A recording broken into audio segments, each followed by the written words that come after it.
right, kids, today we're going to talk about slope-intercept form. But before we get to that, we have some warm-up problems here. This is old stuff.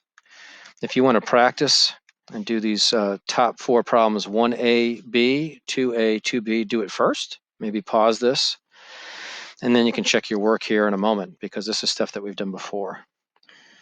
All right, remember here, to find the slope, we subtract the y's on the top.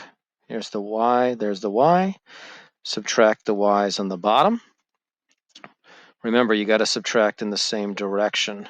So if I do 12 minus 7 on the top, I got to do 6 minus 4 on the bottom.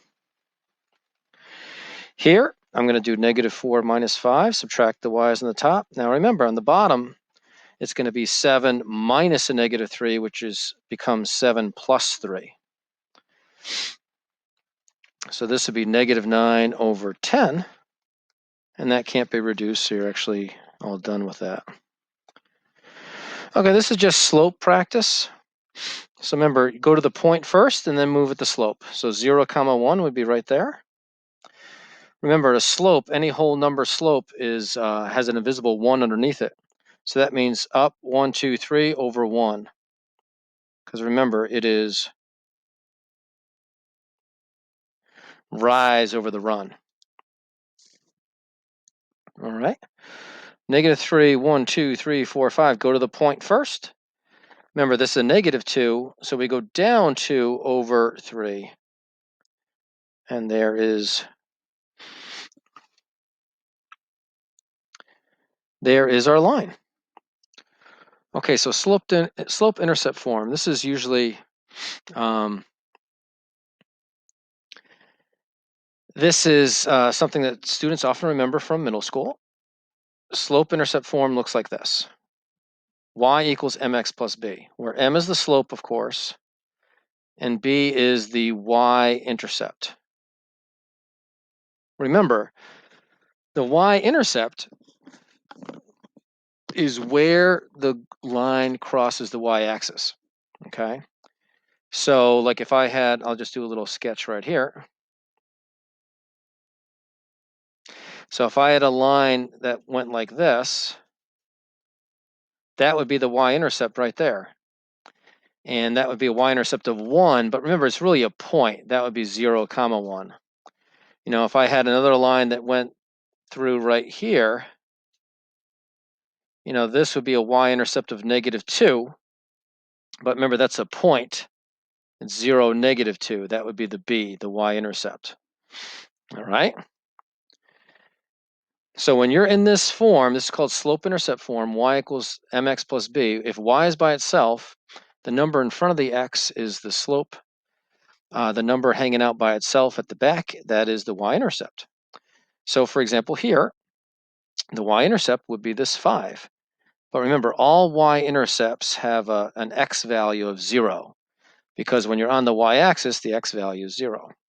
The slope here, of course, would be negative 2. Now this one, be careful. Don't just say that the slope is 2 because it's the number in front of the x. You see here that y is not by itself. We first have to solve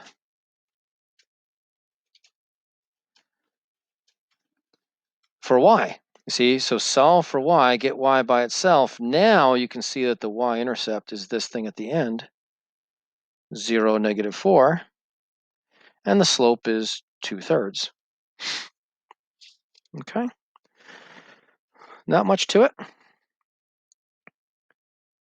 Graph the following. So when you graph the following, you got to go to the y-intercept first. So this is a y-intercept of 2. That's up there. Slope is down 1 over 2. Excellent.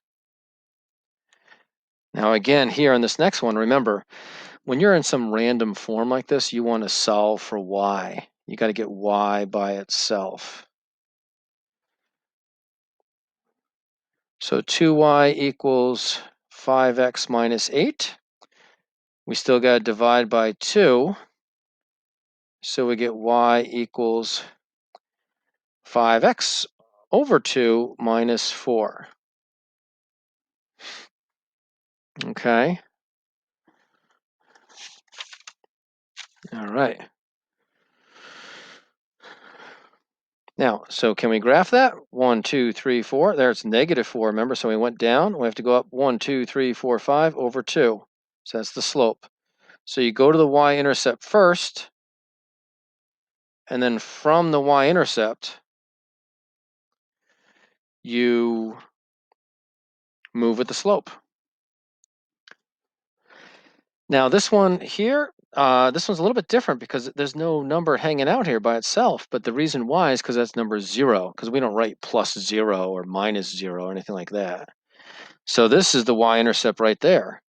And then that slope is -3. Go down 1, 2, 3 over 1.